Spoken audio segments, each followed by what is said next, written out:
চেয়ারম্যানের দায়িত্ব গ্রহণ করায় সন্তোষ প্রকাশ করেছে। জনাব তারেক রহমান আগামী 11 জানুয়ারি 2026 থেকে দেশের উত্তরাঞ্চলের কয়েকটি জেলা সফর করবেন বলে সিদ্ধান্ত নেওয়া হয়েছিল।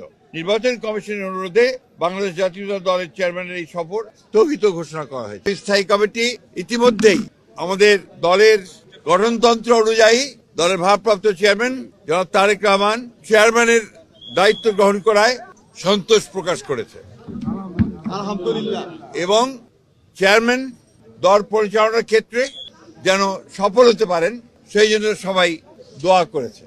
প্রিয় সাংবাদিক বন্ধুগণ, এর পরের যে সিদ্ধান্ত আমরা নিয়েছি, এই সিদ্ধান্তটি হচ্ছে নির্বাচন কমিশনের অনুরোধে বাংলাদেশ জাতীয়তাবাদী দলের চেয়ারম্যান জনাব তারেক রহমান আগামী 11 জানুয়ারি 2026 থেকে জাতীয় নেতা মৌলানা আব্দুল হামিদ খান ভাসানী ও 2024-এর ছাত্রগণ অভ্যুত্থানে শহীদ আবু সাইদ সহ অন্যান্য শহীদদের প্রতি শ্রদ্ধা জানানোর জন্য তাদের কবর জিয়ারত এবং কিছু পারিবারিক দায়িত্ব পালনের জন্য দেশের উত্তরাঞ্চলের কয়েকটি জেলা সফর করবেন বলে সিদ্ধান্ত নেওয়া হয়েছিল। এ ব্যাপারে নির্বাচন কমিশনের অনুরোধে বাংলাদেশ জাতীয়তাবাদী দলের চেয়ারম্যানের এই সফর স্থগিত ঘোষণা করা হয়েছে।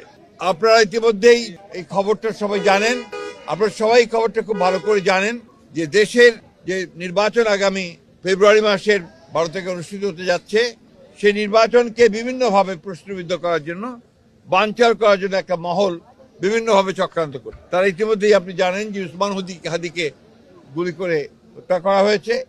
একইভাবে বিভিন্ন জায়গায় রাজনৈতিক দলের নেতৃবৃন্দকে, বিশেষ করে বিএনপির অনেক কয়েকজন নেতৃবৃন্দকে গুলি করা হয়েছে এবং তারা শহীদ হয়েছেন।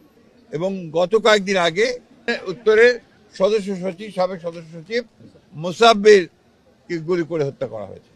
আমরা ইতিমধ্যেই এর তীব্র নিন্দা জানিয়েছি, ক্ষোভ প্রকাশ করেছি এবং অবিলম্বে হত্যাকারীদেরকে গ্রেফতার করে আইনের আওতায় আনার দাবি জানিয়েছি। আমরা বারবার করে এ কথা সরকারকে এবং নির্বাচন কমিশনকে জানিয়েছি, জানাতে চাই আবারও, যে এই ধরনের হত্যাকাণ্ড ঘটতে থাকলে এই দেশে নির্বাচনের পরিবেশ বিনষ্টতা হবে এবং নির্বাচনের পরিবেশ যেন বিনষ্ট না হয় তার জন্য সকল প্রকার উদ্যোগ গ্রহণ করার জন্য, সক্রিয় প্রক্রিয়া নেওয়ার জন্য আমরা আবারও সরকার এবং